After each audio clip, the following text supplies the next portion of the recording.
الحمد لله رب العالمين والصلاة والسلام على أشرف الأنبياء والمرسلين نبينا محمد وعلى آلہ وصحبہ اجمعین۔ بھائیوں، کچھ تفصیلات کے ساتھ یہ حدیث دیکھا مناسب ہے کہ اپنے کے سامنے پیش کیا جائے حج کے بارے میں، جس میں نبی صلی اللہ علیہ وسلم نے بڑے بہترین انداز سے جواب دیا۔ اس کو بولتے ہیں جواب الحکیم، کہ سوال اس طریقے سے تھا، ایسے طریقے سے کہ جس سے کچھ اور مفہوم ہو جاتا تھا، لیکن نبی صلی اللہ علیہ وسلم نے ایسا جواب دیا کہ بالکل ہی ہر چیز واضح ہو جائے۔ مثال کے طور پر نبی صلی اللہ علیہ وسلم سے پوچھا گیا یہ سمندر کے بارے میں ایک سوال، تو نبی صلی اللہ علیہ وسلم نے بالکل اور چیز بھی ذکر فرما دیا، جس سے بہت سے مسائل واضح ہو گئے۔ فرمایا هو الطہور ماؤ الحل میتۃ، تو اس سے وضو کرنا تو کرنا، بلکہ فرمایا الحل میتۃ، کہ سمندر کے جو ہے پانی سے وضو تو وضو، بلکہ اس میں جو چیز مرتی ہے وہ بھی حلال ہے۔ یہ نہیں کہ جو باہر رہنے والی چیز ہے، نہیں، وہ جو اندر ہی رہتی ہیں، یعنی مچھلی وغیرہ۔ هو الطہور ماؤہ الحل میتۃ، تو وہاں جو مچھلی وغیرہ ہے اس کو ذبح کرنے کی ضرورت نہیں۔ یہ مسئلہ ہوا۔ تو ابھی آج کے درس حج سے جو تعلق رکھتی ہے حدیث، وہ یہ ہے، نبی صلی اللہ علیہ وسلم سے پوچھا گیا، یا رسول اللہ، یہ حضرت عبداللہ بن عمر رضی اللہ عنہما کہتے ہیں کہ ان رجلا قال یا رسول اللہ، کہ اللہ کے رسول، ما یلبس المحرم من الثياب، کون سے کپڑے پہنے گا محرم؟ تو نبی صلی اللہ علیہ وسلم نے مخصوص چیزوں کا ذکر کیا کہ یہ نہ پہنے، اس کا معنی باقی جائز ہے۔ جیسے کہ کون سی چیز حلال ہے، کوئی پوچھے تو اس کو کہا جائے گا جو چیز شریعت نے حرام کیا وہ حرام ہے، باقی حلال ہے۔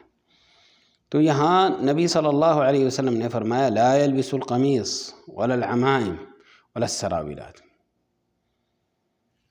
تو امامہ ہو، قمیص ہو، یا سروال ہو، یا برانس یہ ایسا کپڑا ہوتا ہے جس کے ساتھ ٹوپی بھی ہوتی ہے، ولا الخفاف، تو موزے وغیرہ، الا احد لا يجد علیہن فلیلبس خفین، کہ اگر کسی کو جوتا نہیں ملا تو خفین پہن لے، ولیقطعہما اسفل من الکعبین، کہ کعبین کے نیچے ہی کاٹ لے، یعنی جو اوپر والا حصہ ہے کعبین کے نیچے تک کاٹ لے، کیونکہ نیچے والا حصہ نہیں کاٹنا بلکہ اوپر والا۔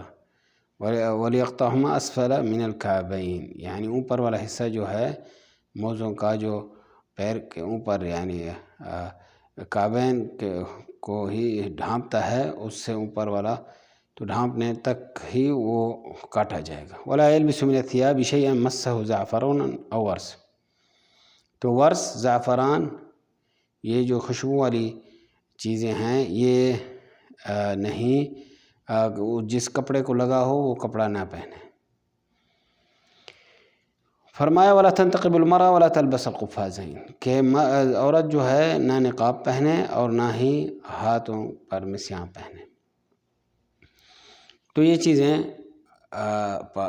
چیزیں نہیں پہننا چاہیے، جس سے ہی فدیۃ الادا ہوتی ہے، جیسے کہ پچھلے درس میں ذکر ہوا تھا کہ جس کو ہی جواں ہوں سر میں تو وہ کیا ان کے لیے ہے اور کیا اس کی فدیہ ہے، وہ آیت کریمہ کی تفسیر میں ذکر کیا تھا۔ تو ابھی آتے ہیں یہ چیزیں، ٹھیک ہے، یہ ذکر نبی صلی اللہ علیہ وسلم نے کیا، تو ابھی آتے ہیں ہم کچھ مسائل میں، کہ انسان جو ہے ایسی چیزوں سے دور رہے کیونکہ شریعت نے منع کیا، لیکن اگر مجبور ہو جائے، جیسے کہ وہ قمل کا مسئلہ ہے، بالوں کو کاٹنے کی ضرورت پڑے، حاجت ہو، تو اس پر پھر فدیہ کا مسئلہ آئے گا.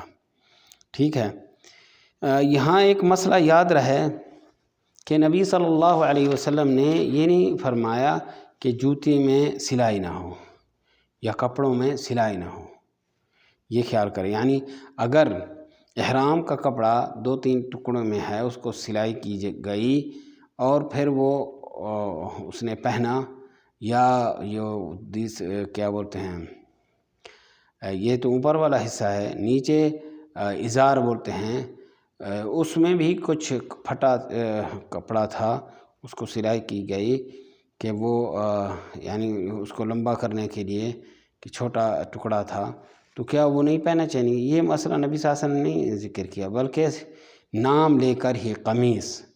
تو قمیص جو جیسے ابھی ہم بنین پہن لیتے ہیں اوپر سے، اور بھی ہوتا ہے توپ وغیرہ ہوتے ہیں، جیسے برانس کا نبی صلی اللہ علیہ وسلم نے ذکر کیا، سراویلات سروال بھی معروف ہے، تو خفاف ہیں. جوتوں کے بارے میں نبی صلی اللہ علیہ وسلم نے یہ نہیں فرمایا کہ اس میں سلائی نہ ہو. تو یہ کوئی لوگ چپل ہی ڈھونڈ رہے ہوتے ہیں، وہ پلاسٹک والی، دوسری جوتوں سے ذرا پرہیز کرتے ہیں.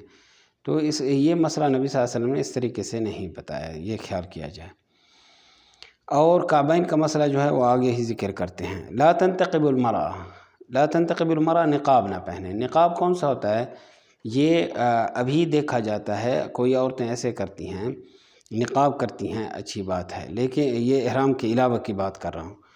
نقاب یعنی اوپر والا حصہ وہ یعنی ادھر سے اور ناک سے نیچے سے ہی کپڑا ہوتا ہے. ٹھیک ہے.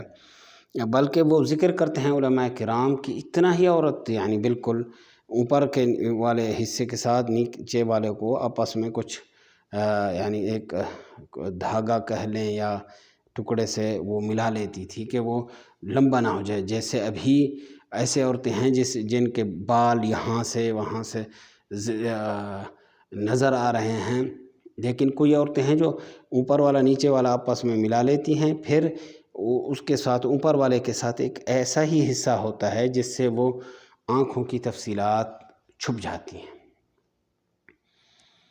تو یہ اچھا ہے نقاب، بجائے وہ جو کھلا ہو. کبھی کسی عورتوں کا ایسا ہوتا ہے ادھر سے گر گیا، ناک تک بھی اٹک جاتا ہے، جو ناک کا حصہ سا بھی نظر آ رہا ہوتا ہے، یا اوپر ماتھے کی طرف، یا یہ اوپر والے بال، یہ پھر بٹیاں بولتے ہیں کیا.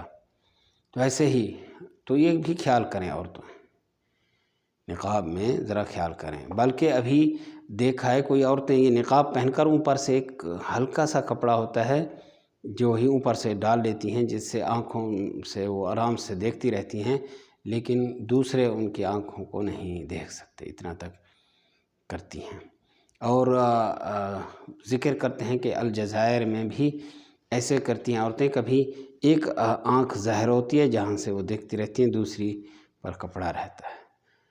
تو اتنا تک عورتیں بھی ہیں. اللہ تعالیٰ توفیق دے ہمارے عورتوں کو صحیح پردے کرنے، کیونکہ اس میں ہی فتنہ ہے.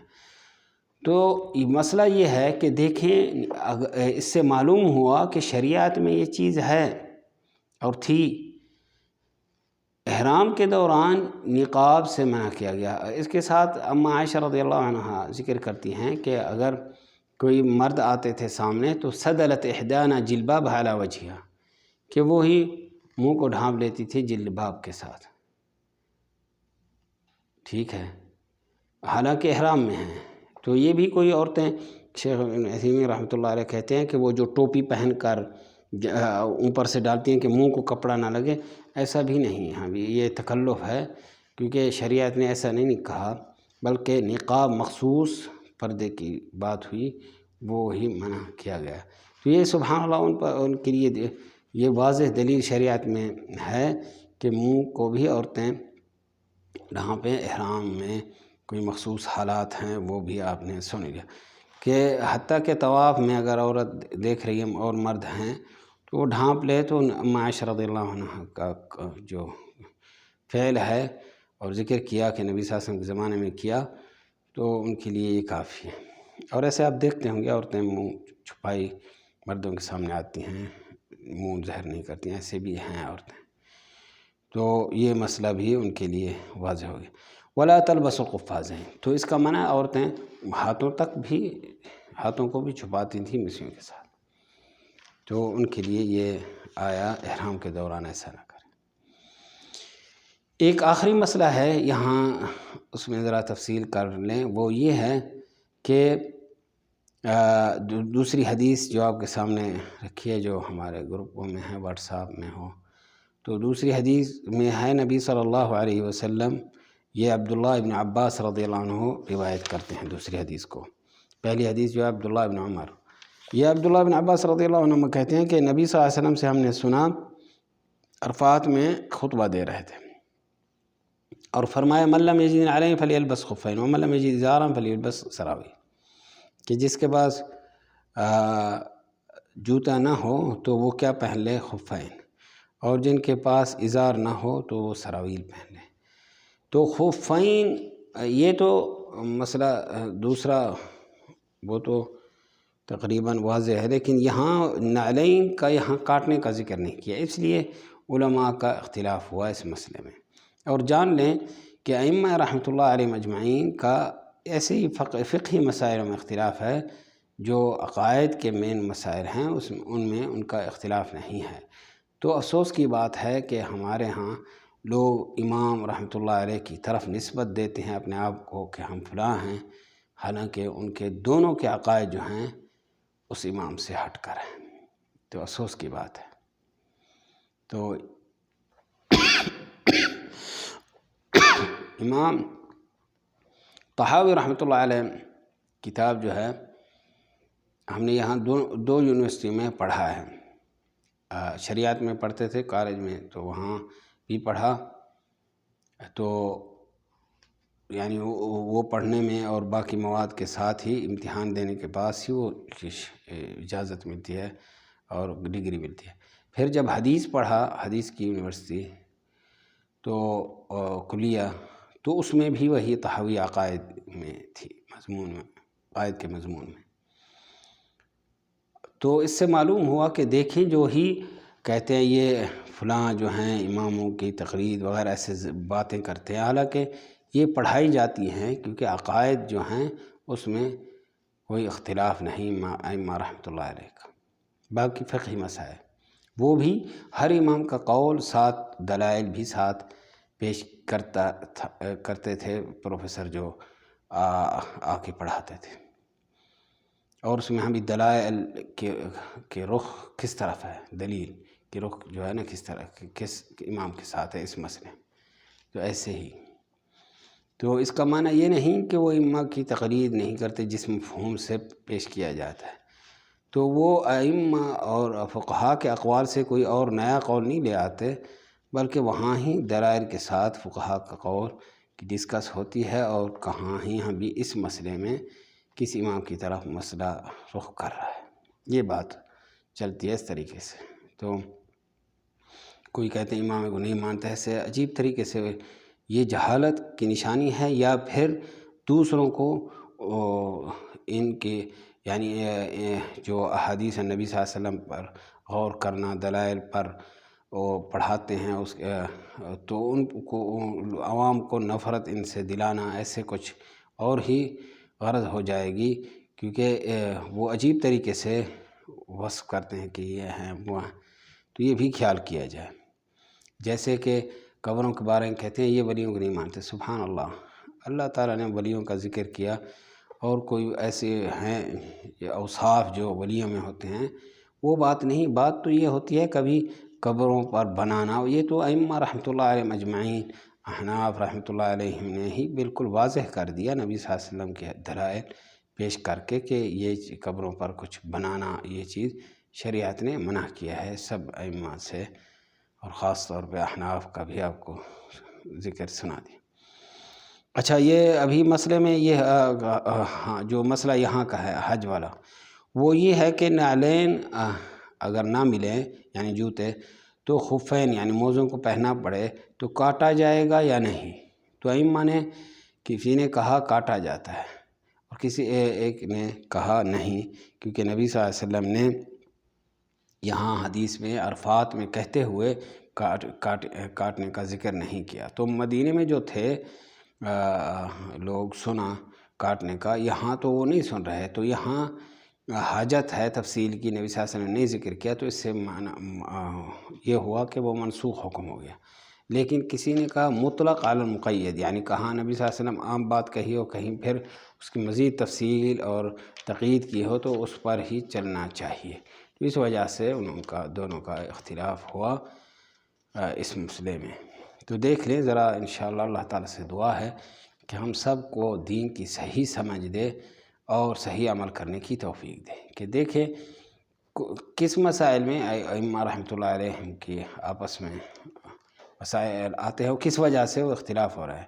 تو اس لیے ایک کتاب ہے رفع الملام عن ائمۃ الاعلام، یعنی ملامت جو ہے وہ ائمہ پر نہیں کی جائے گی، کیونکہ ان کے کس وجہ سے انہوں نے یہ کہا وہ کہا، کوئی دلائل اور وجوہات ہیں ان کی ائمہ کے ذکر کی، تو یہ خیال کیا جائے۔ ائمہ رحمۃ اللہ علیہم کا رخ جو ہے وہ ایک ہی ہے، سب کا یہ تھا کہ جہاں دلیل ثابت ہو جائے وہ ہمارا مذہب ہے۔ تو اللہ تعالی ہم سب کو ہی قرآن و سنت کی سمجھ دے، عمل کرنے کی توفیق دے، علم میں اضافہ دے، اور ہمارے اعمال قبول کرے، خاتمہ بالخیر کرے۔